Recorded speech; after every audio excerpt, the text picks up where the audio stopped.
And today we're talking about hierarchy and anarchy. Maybe those are opposites. We'd love you to join our conversation today by calling us at 415-663-8492, or you can tweet us at Let's Talk on KWMR. So this is a big topic, obviously, and I'd like to ask my colleagues here before we get any callers. When I say the word anarchy, what kinds of images or thoughts come to your mind? Oh, chaos. Chaos. Yeah, that's a common response, isn't it? Mm-hmm. Well, so, we're brought up with, certainly in my home country, we're brought up with the image of anarchists as bomb-throwing fanatics who started the First World War and all that sort of stuff. And they're trying to tear things down. Right. Yeah. Break things apart. Well, do you know what the Greek origin of that word is? No.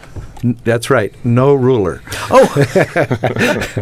That's right. No ruler. And, now that comes to mean chaos to people. How did that come about? I mean, I think that's probably because of people who kind of like the current system fear anarchy, right? I mean, if you're an elite in a hierarchical system, do you not fear the poor people of the world, of which there are many more, turning their pitchforks on you?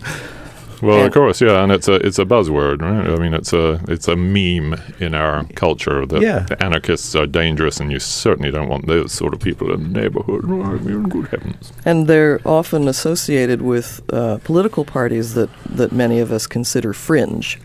Communists and anarchists seem to go well together because we in take some the of our minds. Basic structure of our political system as a given. The two-party system is taught as that's what we have here in America, or in Great Britain they have a parliamentary system. It's sort of a given that this is the construct of democracy for the modern time, and we're going with it, Patriarchy, hierarchy, all that good stuff.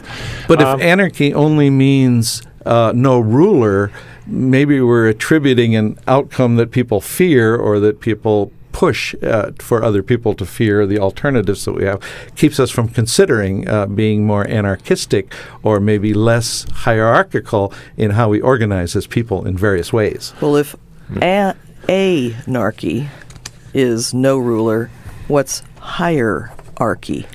Yeah, that's definitely a good question. And, many think of it, that it's a way to organize in a pyramid where there are bosses and subordinates. There are people that keep other people in check. And theoretically, it's about some meritocracy so that our wisest people become the leaders that are at the top that we give the power to so that they can make decisions that the rest of us are just not wise enough for, or the clever people who've accumulated the most money because of their education and creativity and their ruthlessness. Or what have you. But for whatever reason, they've risen in some kind of a and I use the pyramid because almost always it's the universal symbol for hierarchy because there's fewer people at the top than there are at the bottom.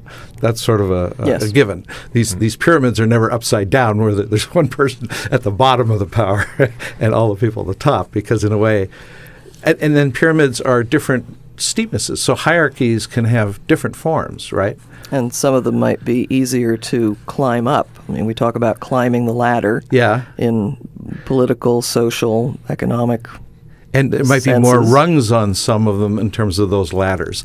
I went to work for Pacific Bell, which was part of the AT&T system, and it had a huge hierarchy, and it was very much patterned after war machinery. I mean, military see the benefits of hierarchy for efficiency and effectiveness and not wasting a lot of time second-guessing everybody and all that kind of stuff. Mm-hmm. And so that, as a monopoly, flourished. The AT&T built the network for the United States communication system. You know, it's the grandfather of all the technology that we take for granted today, but through standardization, centralization, through a very monopolistic hierarchy, it was very effective at getting most people to be able to communicate now by phone, first telegraph, then phone. And so we admired those things. Those were wonderful.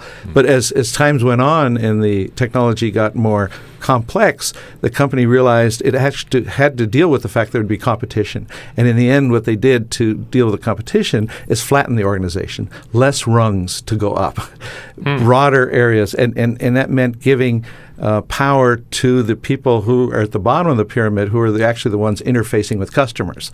So that if you're a technician or if you're a customer service representative, either on the phone or at a counter, you had more discretion to help the person rather than less. Excellent. Today, though, if you take a call-in center that's probably offshore in Asia or something, is there any discretion by those people? You feel like you're talking to a computer only, right? Yeah, of course. They're getting the script, and they're giving, what are they getting paid by the call or something? Yeah. Well, and it's the scale. Yeah, yeah. You can't feel a personal relationship probably with someone on the phone in a help center that's thousands of miles away, as you might if you walk into the local store X and get to talk face-to-face with somebody. I often try to take those people and have a off the script conversation with them, like, how's the weather? And they're reluctant to do so. I'm sure they're required to get back on script. And Undoubtedly. It's really hard to establish sort of a little off-script humanity with that system. That's Bernie Steffen,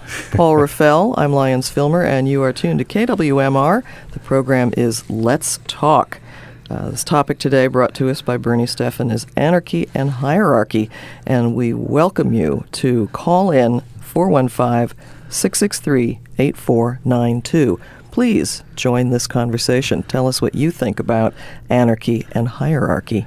Well, reading about anarchists, I see that many of them hold that private ownership of land, capital, and machinery, it's had its time, and it's something they want to condemn because, in a way, it was a coercive and taking advantage of other humans, and would rather deal without. And in that way, it's very much like socialism. I mean, we're talking more socialism these days in our politics, and I think, from what I'm understanding, is anarchists believe in socialism, but they don't believe in any superstructure in that socialism. In other words, some socialists believe this concentration of power at a national level is fine and consider national sovereignty okay, as long as there's greater equity in how the benefits of the machinery of commerce and capitalism is distributed. And that's a different kind of socialism than this anarchistic socialism that's also called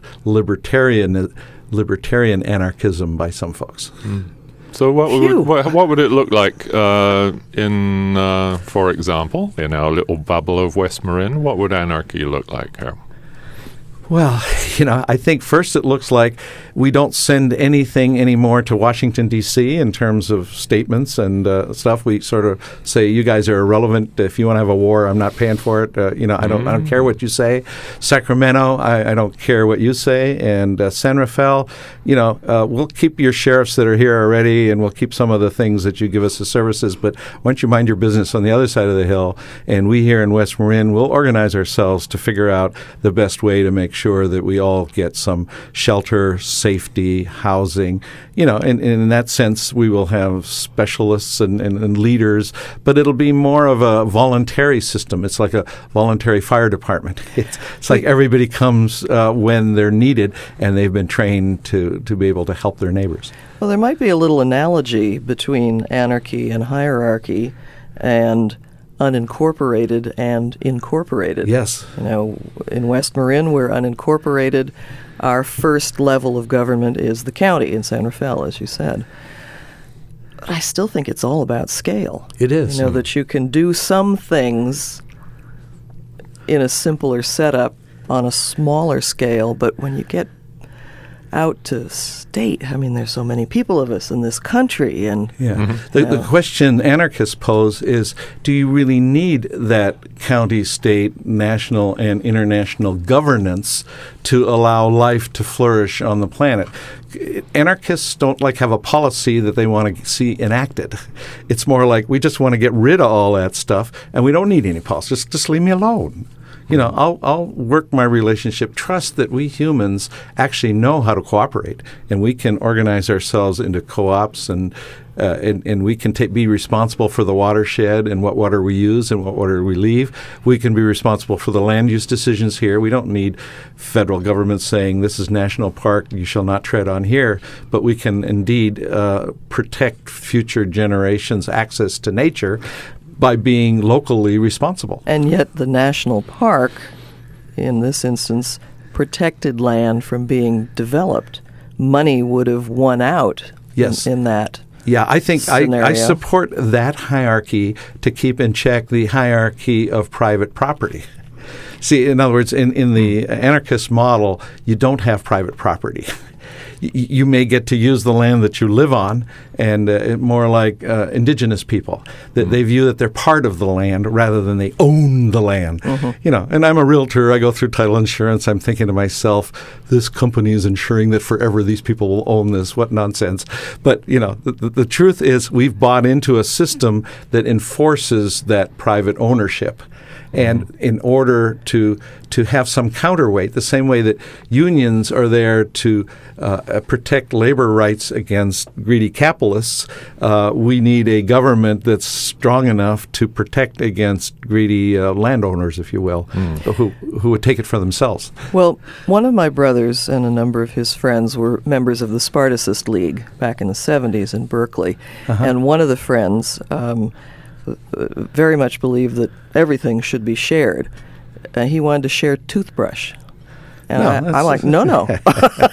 This is my toothbrush. This is my private property toothbrush.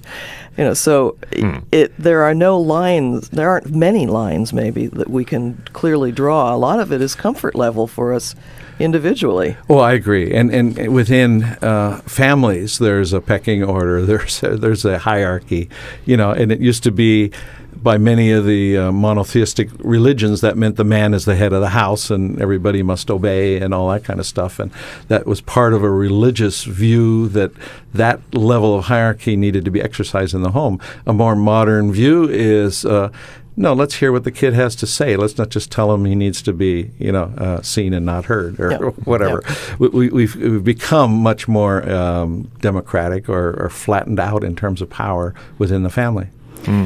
There's a great example in the Americas of anarchy in action. Down in Chiapas in southern Mexico, the rebel Zapatista autonomous municipalities who, in order to survive and in order to protect their land from the government of Mexico, which has been trying to wipe them out for a long time, the indigenous peoples down there got together and the Zapatistas and had a little armed conflict now and again with the Mexican state, but they have formed these autonomous municipalities in which have their own laws and they have their own regulations, have their own land. They use the land as they see fit because they've always been using the land as they saw fit. It was just part of their culture, and they're still in existence. Apparently, the 27 autonomous municipalities just in the state of Chiapas. So that what do we know, if anything, about how each autonomous municipality relates to another one, or any of them with other bodies? The actual Zapatista organization says it doesn't hold any interest in the self-governed spaces. So its principle is not to take power. So there's no commander or member of the Revolutionary Committee, the Indigenous Underground Revolutionary Committee, did not take any position of authority in those spaces. Some of these are in the same area. So some of them, they're all working together. I mean, the Zapatistas are a great example, and Chiapas is a great example of people coming together for their own good to fight the monolithic common state. Enemy. I mean, that's part of what organizes them is they don't want what the Mexican government wants for them. And they don't proclaim Marxism or anything. They just wanted to create a life for themselves that was them and the land and peace. They wanted a peaceful way of living the way they always had. Pretty amazing that they managed to survive. Well, I don't know that it's that amazing if you keep it at that scale, that there would be, like in North America, I heard there were 500 or so tribes, so if you have that kind of distribution and locally people are self-governing in different ways in different places, they don't feel the need to have had one superstructure for all the native peoples of the Americas. I mean, if they'd known the Europeans were coming, they might have done that. But no, that's what I mean. It's amazing that the federal government of Mexico has not come down harder. I mean, it was pretty tough for 20 years or so, and but they actually did not come in and shut this thing down. They couldn't do it.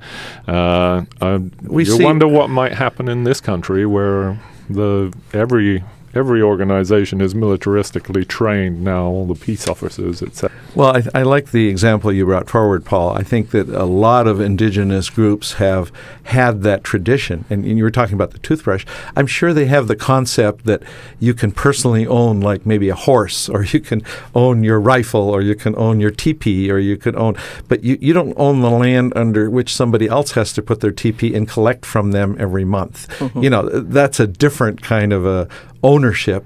We've gone to this extreme where if you go on a hunt and you have a lot of food, you get to sell it to the highest bidder. And in many of those cultures, hoarding is really a sin. And you're expected, when you come back with the catch from the hunt, whoever went, that's shared with everybody in the village. Because each of us who goes out and hunts comes back and shares. Yeah, exactly. Mm-hmm. And so they can actually sort of enforce a cultural norm on their children as they're growing up that says this is how we do it. And shameful him, he kept that all to himself and he wouldn't share it. Let's shun him. I mean, so there is a form of some control, but it's exercised at this very personal level, not by some law that comes from the Supreme Court. That applies to everybody, every situation. Well, cultural norm, that's a great phrase.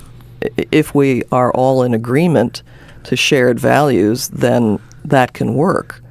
But if you're talking about groups that don't agree on their values, there is going to be conflict likely over, we've been using this space. No, we've been using this space. Right. Or that's my toothbrush. Don't you dare make use of it. And encroaching on territory. I mean, there were always wars amongst these indigenous boundaries. But in a way, like other animals, they may have to snarl and pee on things to say, this is mine. You come in here, you're looking for a fight. And so to stand up for your hunting land that sustains you, that allows your village to grow. But these indigenous folks didn't overgrow their ecosystem, their watershed, to degrees where they killed it. And indigenous cultures who did, maybe the Mayan, who outstripped all the forests, I'm told, for the energy, they grew too big for what the environment could support, and then you had collapsed civilization. Well, and that phrase, a bank too big to fail, that's up in the news again. How big can a thing get? And if it collapses, what's the impact on the entire environment? Yeah, well, money is a form of what makes this hierarchy operate, right? It's the oil that flows amongst the pyramids to keep the whole thing going. And that is because we're at a global scale now for everything. And monetarily, we're all hooked. All these national currencies are linked through some kind of an exchange that says this one's worth this much compared to that one. And so we've all really hooked into a global economy. And anarchy will not work sort of with global organization. It would have to dismantle the pyramids of power that represent this civilization to have it become more local. But let me give an example of here. I know I'm talking a lot, sorry. The idea of when we have a natural disaster and we're cut off from the rest of the world with electricity, with communications, they can't get the trucks over the hill because the roads or bridges are out or whatever. All of a sudden, we have what you'd call anarchy. But that doesn't mean crime increases. It means people are actually now more concerned about helping their neighbor because they know that a neighbor is more vulnerable now that this structure that has supported us all has gone away. And that's the way I like to think about it, is that we're not going to bring about the end to this global capital system, but at some point I believe it has to collapse because it requires so much energy to keep it going. The energy won't be there. So from a physics standpoint, I see it's inevitable that it collapse. And how we then regroup, how we reorganize, that's really what we're talking about. Are we going to have strongman dictators, or are we going to have circles of people meeting to figure things out? Right. So communities organizing themselves, communities looking after each other, which would be a wonderful thing, wouldn't it? There's an example of the other, of course, when governments collapse in Albania, of all places. They say here, this is Wikipedia, 1997, it fell into a state of anarchy, mainly because the government collapsed. The whole economic system collapsed. It was a state of no ruler. I guess we could agree on that. Yes. And as a result of the collapse, heavily armed criminals roamed freely with near total impunity. So that's, still because that infrastructure no longer existed, no one knew what to do when it collapsed. And so, of course, the law of the alpha male guy with the biggest gun wins, right? In that case. For a while, anyway. And what about this current situation in the West, where we have some people who call themselves survivalists, and we have a call? Survivalists. Well, how about the Bundy boys? Oh yeah, that's a kind of anarchy, I suppose. They don't want government lands to be. They regard it as their land. So. Caller, you are on the air. Will you give us your first name, please? Yes, my name is Charlie McGillicuddy, and I'm a dummy. I thought your name was something else, Charlie. Thank you very much. Lions, it's great to hear you on that show, by the way. Thank you. I just wanted to say two things. First of all, as far as anarchy goes, I've been in situations, and I have the stain of having been a traffic school teacher, where the electricity has gone out and there were no lights controlling an intersection. Drivers, maybe actually adhering to what we call the right of way, that is, deferring to the driver on your right. When there was no order, technologically, of course, they worked it out. Maybe it's because they knew at some point that the technological hierarchical order was going to take over not too long afterwards. But it was pretty amazing and pretty heartwarming to see drivers just help each other get through the intersection. Well, aren't there still a lot of intersections throughout the West that there's no traffic control on them, and be it a dirt road intersection where there isn't a lot of traffic, but somehow people seem to survive without the police having to enforce red light drive-thrus? Yeah, it's true, and I'm speaking mostly on the heels of reading the great piece that Paul wrote to introduce your show about, the idea of an anarchist as somebody with a round bomb with a fuse on it, who's running around trying to kill somebody. But the other thing I wanted to talk about is hierarchy, is how close are we to other animals? Because I had the pleasure of playing the bass in a theater company, a horse-drawn theater company. We traveled by team and wagon and set up a big top in the parks. Cool. And we were all given a horse to take care of. And being as how I was the biggest idiot there was about horses, they gave me the leader of the pack. They were Clydesdales and quarter horses. His name was Ram. And I noticed that the horses deferred to him. I'll never forget, this was up at the S2 Ranch. The horses coming down after a good lather and ready for a drink would come down to the water trough and stop. And Ram would sort of saunter up and look around, look up and down the line and saying, "You haven't drunk yet, have you?" And he'd do what a leader does. He'd stick his nose in the water and shake it around. If there was a snake there, he was going to take the bite. Wow. But then he would look and very deliberately lift his head up and drop it, and then everybody would drink. The signal. Yeah, and so, we see horned animals in the woods smashing into each other over females and all that kind of stuff, and I just wanted to hear what your comments were on how much humans, I think it's really unfortunate that a lot of people need to be told how to think. But a lot of humans, especially when you look at the election choices, seem to defer to somebody else telling them how to think. So I'll get off the air, and I'm just interested in if that's stimulating any ideas for you. So thanks a lot. I appreciate it. Thank you, Charlie. Sure. I wanted to read something that says research has shown that all collections of humans and mammals, animals maybe, begin to organize themselves into relative levels of status and power, pecking order, within a few minutes of meeting each other. It seems that's innate, and so that's inevitable. And I would suggest that an anarchy that we call a governance of equal self-governance that ultimately may look to certain elders as the people who we take the most wisdom from, or to make the decision if there's some contentious issues between factions within the community. I'm not sure that's hierarchy, or that's the lowest form of hierarchy that is probably inevitable, but it's not the same really as the enforcement with police powers, with military powers, with laws and Supreme Courts and all that. It's much more on a cultural, traditional judgment. Well, as we're talking about anarchy, I wanted to throw in that anarchists generally reject the notion that people cannot work together collectively to accomplish things unless they have a driving master and someone that takes a percentage of the product and really enforces rules that have been agreed to ahead of time. They don't view that all of that kind of law is necessary, that it can be accomplished in a more humane way. And yes, we do face terrorist attacks today. We face natural disasters, viral outbreaks, power shortages, water shortages. We have a plethora of problems.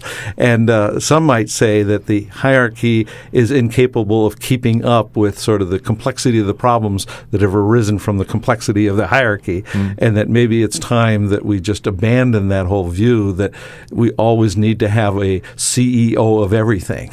We can really get back to the commons. Now, it doesn't operate as fast. I mean, like war, highly effective discipline is necessary to be effective at winning the war. There's no question. But again, do we really need war? I mean, do we need an army? Or could we have an armed militia? But even if you have, let's say, no top leader, so to speak, who gives all the directions, in any way that we come together and do things together, we do set guidelines for how things need to happen. I think of a food cooperative. There's an agreed list of the foods that are going to be purchased. They've done some figuring on how many pounds of X we're going to get this month, and rota of people who are there to keep the shop open. But everybody's treated sort of equally with dignity, and it's voluntary. Like, there's no coercion there. Right. It isn't like, if you don't do this, you're going to lose your job and then you won't be able to pay the rent. Well, I guess I'm thinking that folks who might be anxious about anarchy, part of what comes up in my mind is there aren't any guidelines, there aren't any rules anymore. Well, in fact, we come up with guidelines when working with each other all the time. Of course. It's a normal, natural thing to do. It's living, it's communal living, it's living with neighbors, it's living, it's built into us to be community animals, and we've learned what the Ten Commandments are. Those things are among the rules of living in a community. You don't kill your neighbor. You don't take what your neighbor's got. All that stuff. So there is a definition. Immanuel Kant himself said, "Law and freedom without force is anarchy." Law and freedom without force is anarchy. The force is such an important component. Right. Yeah. Law and force without freedom would be despotism. Force without freedom and law would be barbarism, which, that's the meme that's been built into us, is that anarchy would be barbaric. And force with freedom and law is a republic, the state. So law and freedom without force. And no one's out there hanging over you with a big stick saying you must do this. Well, let's talk, if we may. I'm afraid of anarchy. Yeah. I'm afraid it's chaos. Sure. Everything's going to go wrong. How do you problem solve in a non-hierarchical system? Well, and reassure me. How are we going to make this work? Well, I think one step is just having these kinds of conversations so that we don't continue to just repeat a meme that says anarchy means chaos. As long as everybody holds that view, we have no chance of trying something different. And I would also argue that there's no question that we could be afraid or should be afraid of the terrorists or the guys on motorcycles with machine guns riding into our neighborhood and taking over, and so, some of those situations, I think, come out of the hierarchical system. The disenfranchised people do arm themselves and they do fight, and to imagine that if there was no police force to help protect us, we would be totally vulnerable to these people. We're seeing ourselves as they're going to hold us hostage, etc. And I'm not a guns guy, but I understand the Second Amendment idea that if we have people in our community whom we trust has that interest of protecting those of us that are here against outside aggressors, then that kind of force, I would say, is appropriate. We can't just be totally vulnerable. I'm not against us posting people at the tops of the hills to keep the hordes from getting to us and our food supply. But so where do you draw the boundaries? We're talking West Marin. Does that mean what? Nobody from over any of the coastal hills? That would mean San Geronimo Valley would be outsiders. I don't. No, that's part of this watershed. Everything that flows to the Pacific versus that which flows to the Bay. For me, is a natural. Okay. It's a geological thing. Yeah. Like one of the things is so much of that Tamalpais watershed that comes down in those lakes called Lagunitas, Bontempe, Alpine, Kent. That's all flowing to Tomales Bay. Comes through Lagunitas Creek. That's really our watershed. Yeah. Okay. But it's really being ruled by Marin Municipal Water District, which is a collection of people representing the people in the east who pump that water over the hill. Mm-hmm. In my view, ultimately, we need to protect, everyone needs to protect their own watershed and not allow people to come from other places like Nestle and tap into your water system. Well, then we're going to have to do something about Southern California. No, we don't have to do anything. The people who live in Southern California have to do something. They're taking our water. Yeah, no. But it's pumped over the Tehachapi with a lot of electricity that comes from fossil fuels, and I think you stop those pumps, you stop their water. That water isn't just flowing downhill. Oh no, it was very deliberately set up so it could go downhill. Yeah. So I'm a native San Franciscan. I am very suspicious of the Southland. Yeah, but they're taking my water. San Franciscans take the water from way up there, Tehachapi Reservoir. Hetchetchy. I'm sorry. Yeah. So there too, you're bringing it at a long distance. I ultimately think that the people should make decisions about the use of natural resources are the people that live there. And more I'm seeing it with indigenous communities fighting back against the drilling interests, the fracking interests, the pipeline interests. So the Idle No More movement, this is indigenous cultures who weren't really opposing or organizing. They were living as much as they could anarchistically, but they have been forming military or not military opposition resistance movements of people who will stand in the way of the tractor. Right. Yeah, so the part of the fear, I guess, is we've all been trained that I've got this idea in my head, the B.F. Skinner idea of the culture of rewards, where, this whole thing where Americans believe that one day they could all be billionaires. That's why we're still supporting a billionaire, and we want a rich guy to run for president because we could all be him one day. And it's this. I want to be like Trump. It's this thing where you promise people rewards, where you promise them the next rung up the ladder. Yes, right? Exactly. Yeah. And when that ladder goes away, what do we got left? We'll just stay at this. Well, there won't be any growth, right? But if the carrot doesn't work anymore, you got to get out the stick. Either way, you got to make them shape up. So we've all been conditioned by carrot and stick, have we not? Yes. I was corporally punished on my behind by my father, and my mother would threaten what my father would do if I wasn't listening to her. So this idea of coercion. Wait till your father comes home. Yeah.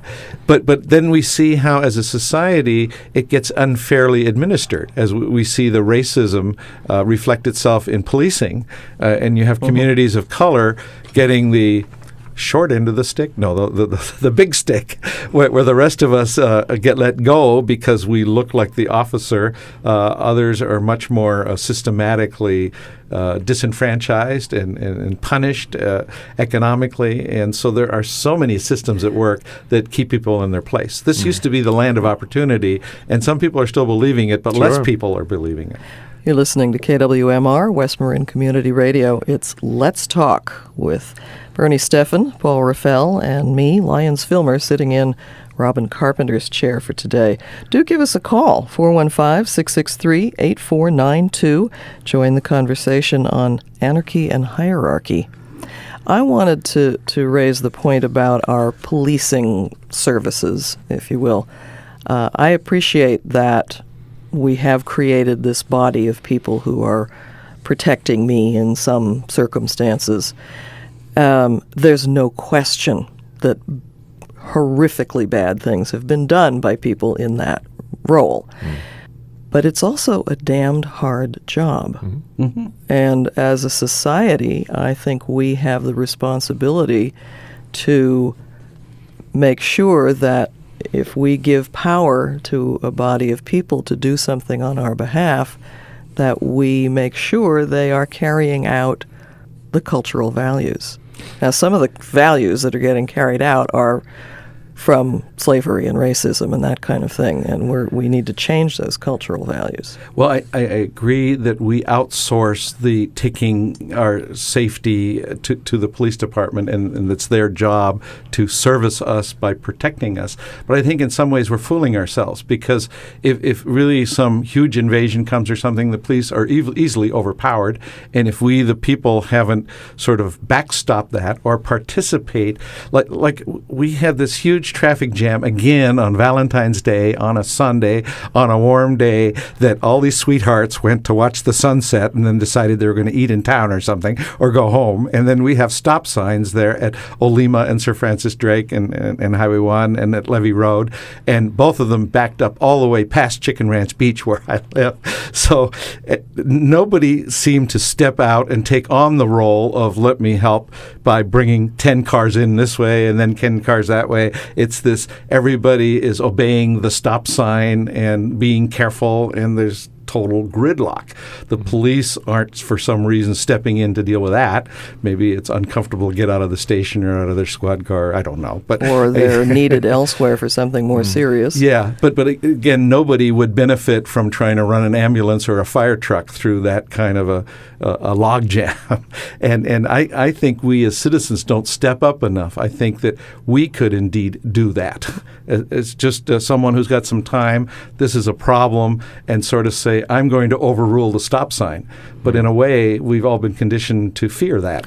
Well, you fear it because whose liability if something goes wrong? If somebody pulls out and hits somebody else, then you would be all this, the fear that we have of doing anything that's beyond the norm. Right? Yeah. The tree cutting companies manage that just fine when they take up one lane because they're clearing brush or trees or power lines. And so, but there are orange cones, and we're accustomed to make way if there are orange and there's two of them with the little signs they can turn around. They got walkie-talkies, and yes, there's a whole protocol for doing that. But as Charlie was talking about, is in the Old West, there were no stop signs. There's plenty of intersections in Utah and Nevada where there's just two dirt roads that cross, and somehow I don't think the accident rate is higher there. I think the people somehow adjust to that reality. There's one on Marshall-Petaluma Road where Hicks Valley tease into it. There's no stop sign either way, no yield sign, no nothing, and it's actually kind of a blind junction, and I think it's wonderful. But of course, if we had a West Marin autonomous state here, how about traffic circles at those intersections so we don't have to actually stop? There is a traffic circle in Petaluma. Yeah, there's two now. I'll do you one better. No cars. I mean, what do we need the cars for? Okay. You can come in on your donkey to town, okay? We can. Sure. Well, if it's an autonomous state, we'll be charging people to come to the park, and that'll put an end to that. Well, we don't have any fossil fuel here unless it gets delivered, and we're kind of dependent on that. Yes. And we don't have the electricity unless it comes through wires over the hills, because we're not generating nearly enough for what we consume. So our whole paradigm changes at some point. Sure. There's a very interesting BBC radio series that was done about 5 years ago called something like The History of the World in 100 Objects. Nancy Vanguard put me onto this, and I just yesterday listened to the 100th object, and it was a portable solar panel that would allow lighting instead of candles or oil or kerosene, which have their various problems. A portable solar panel. Yeah. Some examples that were cited as anarchistic was northeastern California. Paul, I know you've gone up there. Would you call them a little more anarchistic there than the cities in the Bay Area? Northeastern. I wonder where that is. That's probably up in the Trinities, where there's a lot of survival guys hanging out in the woods there. But or Amador, or whatever, along the Nevada border. The state of Jefferson. Certainly, the state of Jefferson.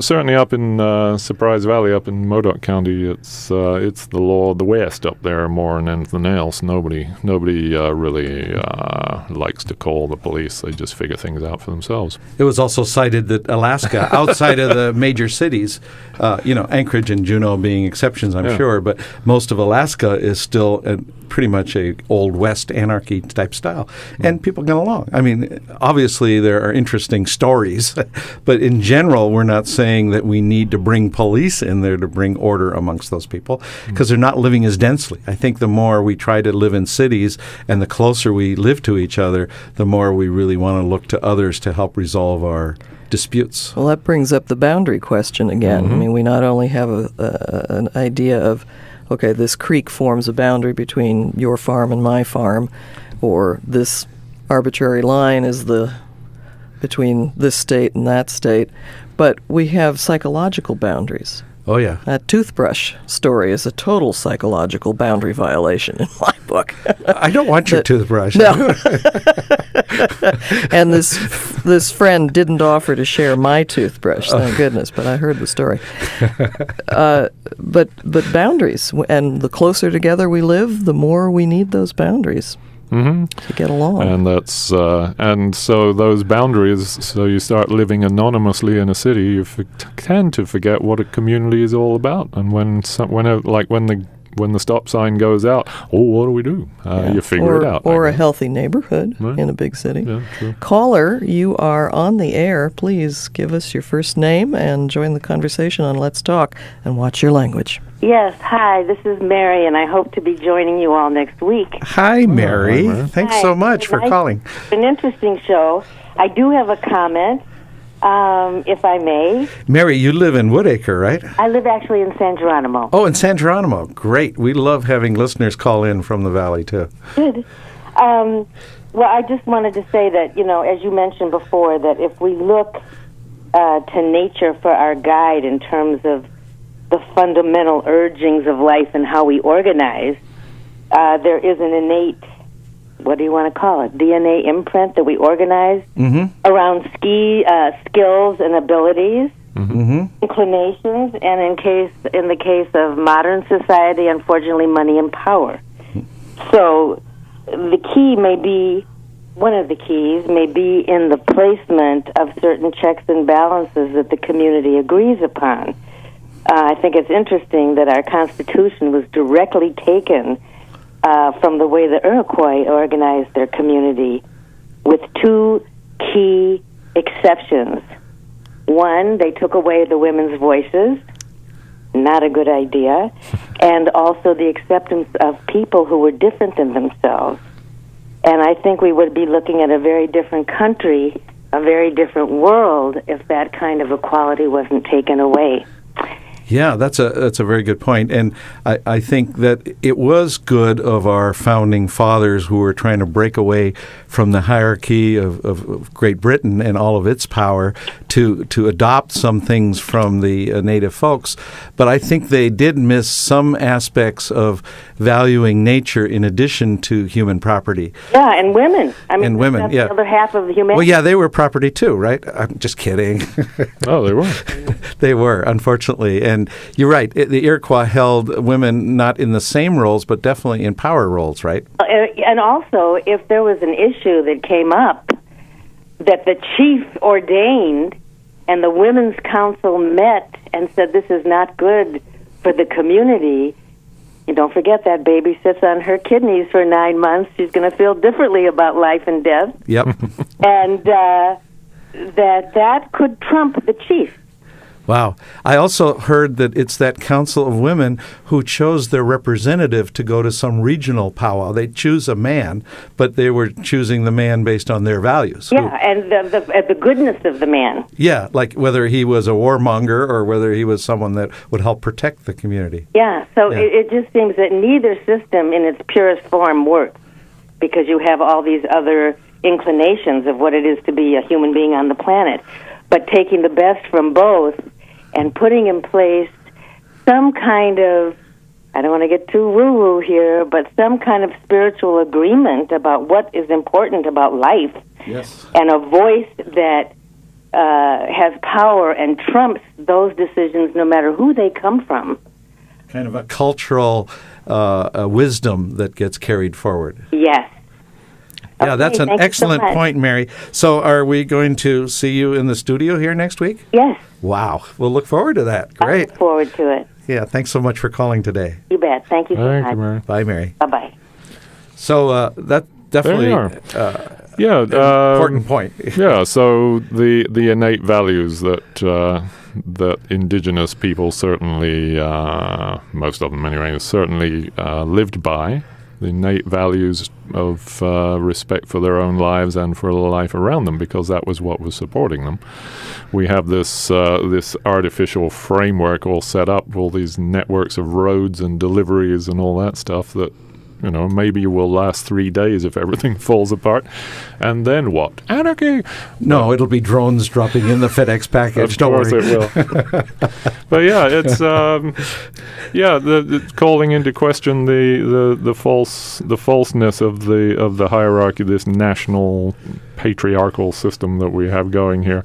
Well, we see total dysfunction, do we not, in the two-party system now? It's going to become so divisive that it's a contest, insulting the other side and each other. Sure. And, you know, what used to work seems to have broken down because there's this visceral hatred now of people on the other side that is hard to bridge against. So I think what can happen to a hierarchy is it can get so big and complicated that it no longer serves a useful purpose like it once did. Sure. And then it's time to dismantle and start over and do something different maybe.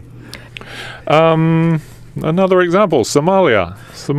You know, a terrible, troubled hotspot, and when the government all fell apart, they broke up into separate autonomous zones again, based either on some of it was based on fundamentalist Islam, some on sort of liberal Islam, and the other on secular grounds. So there's all these different areas of Somalia now that are self-governing on their own terms.